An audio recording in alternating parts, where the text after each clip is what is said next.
My ex-husband Tom's cruel words still echo in my mind. I shouldn't have married an old hag like you. Younger women are definitely better. I can't even walk with you in public. You're so embarrassing. If I could, I'd go back in time and start my life over. He said these things to me a decade ago. I'm Elizabeth, and I'm 48 years old now. I was 33 when I married Tom, who was 5 years younger than me. We met at the hospital where I worked as a nurse, and he was a new doctor fresh out of his residency. Tom frequently sought my advice, and his genuine curiosity was endearing, so I found myself drawn to him despite our age difference. After 2 years of dating, we married.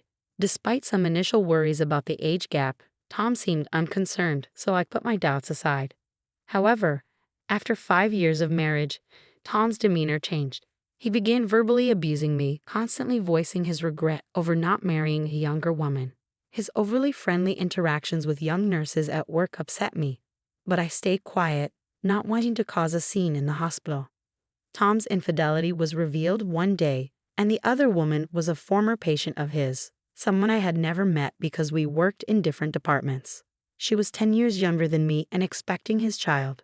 Tom's casual attitude toward his betrayal was shocking. With an old lady like you, it's no wonder we couldn't have kids. My girlfriend is carrying my child, he said with a laugh. I couldn't stay in such a toxic relationship any longer and agreed to a divorce. When I told Tom and his girlfriend I would seek alimony, Tom reacted with anger. I was married to an old hag like you for 5 years, and you want alimony. I should be the one getting paid. Who would pay you anything? His outburst surprised me, revealing he had never considered he might owe me financial support despite his affair. Tom's father even called me, dismissing his son's behavior and suggesting it was natural for a young man to pursue a younger woman. I was appalled by their complete lack of accountability. Tom adamantly refused to pay, leaving me no choice but to consult a lawyer. I couldn't just walk away quietly after his infidelity and verbal abuse. The lawyer assured me I had the right to seek alimony, and I entrusted them with the process. It's often said that divorce is more challenging than marriage, and I certainly found that to be true. Thanks to my lawyer's efforts, I received a fair alimony settlement, ended the lease on our shared apartment, and began living on my own. I changed my last name back to my maiden name, Britton.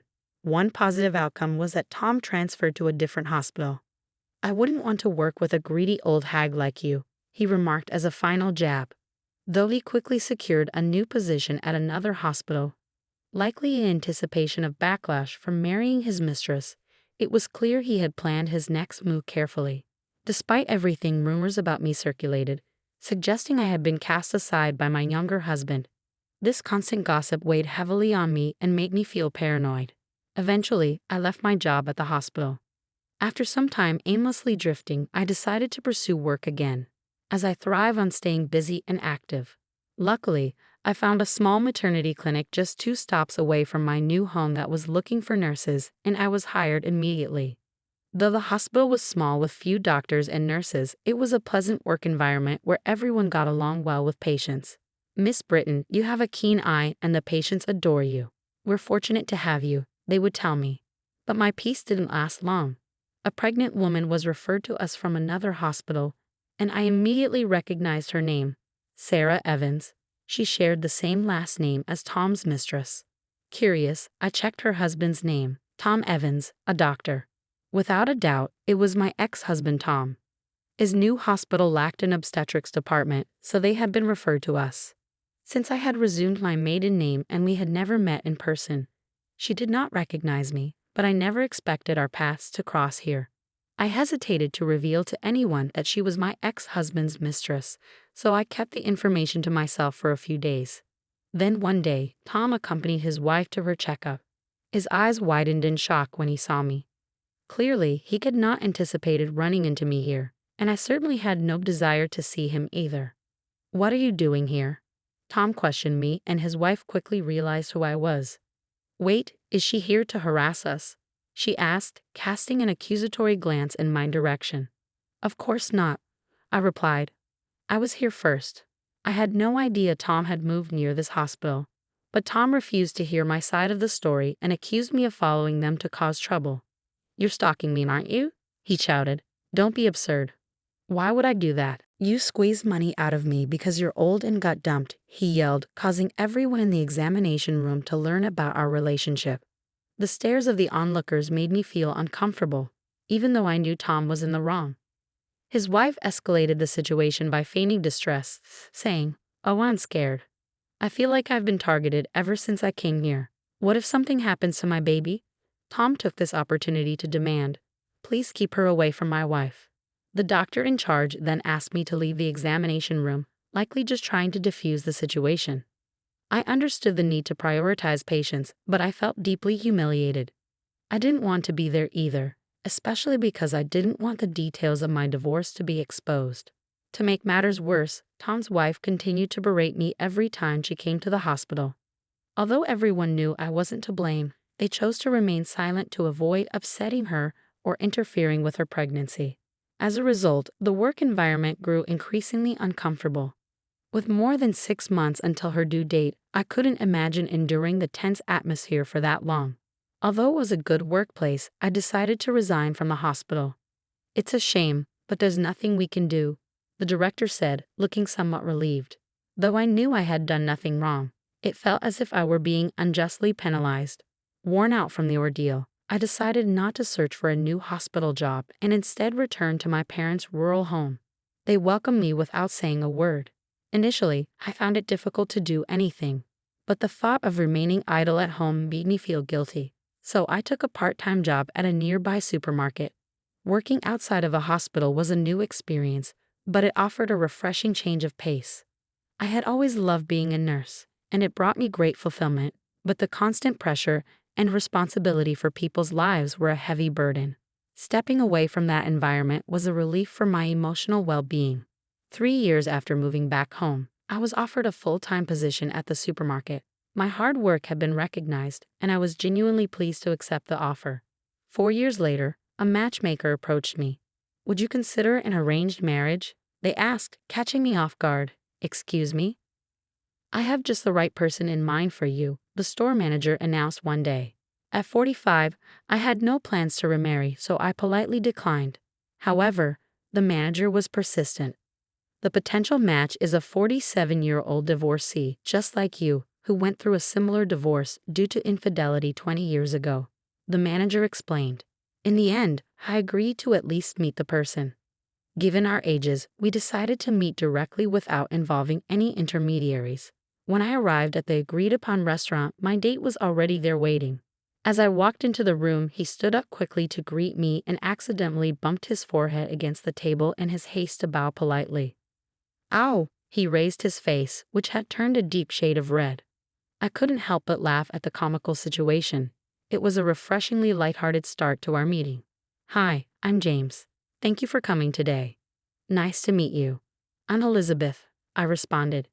Thanks to his endearing mishap, we quickly felt at ease with one another. As James shared his story, I discovered he had fallen in love with me at first sight when he visited our supermarket during a business trip. He had arranged the meeting after discussing it with his college senior, who happened to be the manager of our main store. "I hope we can pursue a serious relationship," James said earnestly. Although I had initially planned to decline any romantic involvement, I found myself wanting to see him again instead. After dating for 6 months, we decided to get married. My parents were delighted with James and his thoughtful nature, and they were truly happy for us. Living with a husband who always puts me first has been a blessing. Since we were both older, we had agreed not to have children and instead hoped to enjoy a peaceful life together. But when I turned 48, my health began to decline. A visit to the hospital revealed an unexpected surprise. I was pregnant. I never thought I would conceive at my age, and my initial symptoms did not suggest morning sickness. My husband seemed just as taken aback. "It looks like there's a baby on the way," I told him. His immediate response was, "That's wonderful. So who's the lucky one? Do I know them?" "Yes, you know them very well. They're standing right in front of you," I said with a smile. "What? I'm the one who's pregnant?" he asked, astonished. At my words, my husband looked perplexed and remained silent for a moment. I couldn't help but think, of course, this is the reaction I expected. He turned his gaze to my belly, our baby. I nodded, and his eyes grew even wider in surprise. The news was so unexpected that it clearly took him a moment to process. I mean, even I didn't see this coming. So we're going to be mom and dad. Looks like it, I confirmed. Really? Whoa. My husband, taken aback by the unexpected news, embraced me with excitement. It's unbelievable. A miracle, a miracle. Is it okay for me to give birth? I hadn't considered not going through with the pregnancy, but I was aware of the potential complications given my age. Even the hospital staff asked me, "What do you want to do?" I understood the risks of having a baby at an older age for both the mother and child. I anticipated that not everyone around me would be supportive, and some might question my decision. Concerns about raising a child at this stage of life also weighed on my mind. Despite these fears, I couldn't imagine ending the life growing within me. "What are you talking about?" "Of course, yes," my husband quickly responded. His enthusiasm brought me happiness, but after some time, he began to express concern for my health. It's easy to imagine the potential challenges even for someone as supportive as my husband. We talked extensively and consulted with our doctor before ultimately deciding to move forward with the pregnancy. While our parents were initially surprised and concerned, they were also genuinely happy for us. We chose to give birth at a large, well-equipped hospital to ensure the best care. The doctor overseeing the pregnancy was kind and reassuring, and on the day of one of my checkups, an internist was scheduled to be present alongside the obstetrician as a precaution. My husband was supposed to accompany me, but he had an unavoidable work commitment, so I attended the appointment alone. To my astonishment, my ex-husband Tom was also at the hospital. I never expected to encounter him in a setting like this. "Wait, seriously? You're the 48-year-old pregnant woman?" Tom exclaimed with a laugh. Having a baby at that age is unbelievable. The obstetrician and nurse in the room exchanged confused glances, but Tom seemed unfazed. "You have no right to speak to me like that. I'm genuinely concerned about you, getting pregnant at your age. It's not appropriate. You're already an anxious woman. Are you even qualified to be a doctor? Why are you acting so superior? You should know that most patients here are affluent. Do you not realize you're making a fool of yourself? Excuse me, Dr. Evans, I'll be leaving. I wouldn't want to give birth in a hospital with a doctor like you." "Fine, leave." "Dr. Evans, that woman is the wife of the Miles Group heir, who has made substantial donations to our hospital." "What?" "Dr. Evans, you might not have realized since you're new to our hospital." "No, but she's I have no relation to you. Nevertheless, your comments were inappropriate, as Mrs. Miles pointed out. I can't believe a doctor would say such a thing." At that moment, my husband walked in. "Sorry I'm late. My wife has been an immense help to you." He'd immediately noticed my anger, and Tom turned pale, realizing something was amiss. "Is there a problem?" "This man, Dr. Evans, just told me that giving birth at 48 is disgusting." "What?" My usually gentle husband's expression hardened in an instant when he heard my words. Since I mentioned Dr. Evans by name, he likely pieced together that the man in question was my ex-husband. I had shared details of my previous marriage with him, including Tom's name and occupation. "Are you Dr. Evans? You insulted my wife, didn't you?" Well, that's... What kind of hospital allows a doctor to insult a patient? I can't trust this place with my wife and our unborn child." As soon as my husband finished speaking, the nurse who had left earlier returned with the hospital director. I was informed there had been some disrespect. "Director, we came to this hospital on my father's recommendation, but I can't believe a doctor like this is on staff here. It seems we chosen the wrong hospital." "I'm deeply sorry, that's not accurate. This individual is not a member of our medical staff." "What?" "I just terminated his employment." "Director, what?" "I was unaware of his behavior until now. I only hired him as a favor to a friend. We cannot tolerate a doctor who speaks in such a derogatory manner. He will not be practicing here any longer." "Wait, Director, what do you mean?" "Quiet. Leave immediately and do not return to our hospital." Upon hearing the director's decree, Tom, who protested with "No, why?" was escorted out of the hallway by the obstetrician. The director offered profuse apologies, leaving us feeling sympathetic toward him.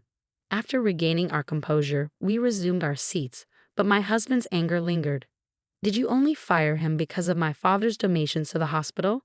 If not, would you allow such a doctor to continue working here?" The director shook his head in disbelief. It appeared that Tom had only been working at the hospital for a week. Tom's father, who was a classmate of the hospital director, had asked the director to hire his son after a recent reunion. The director had no idea Tom would behave in such a manner and offered a sincere apology. Not all the doctors at this hospital are like Tom. In fact, our obstetrician is a skilled and reputable physician. If it weren't for Tom, I would have preferred to give birth here, I explained, and my husband agreed. My father-in-law is the president of a major company with branches nationwide, donating a portion of their profits to medical and welfare facilities. He had generously contributed to this hospital because my mother-in-law received treatment for a serious illness here when she was young. As a result, my father-in-law recommended this hospital for my childbirth. A few days later, Tom reached out to us, pleading for us to intervene with the director and have him reinstated. Surely, if you ask, they might reconsider, right? It became apparent that Tom had a history of angering patients with his arrogant demeanor and had been repeatedly moving from one hospital to another.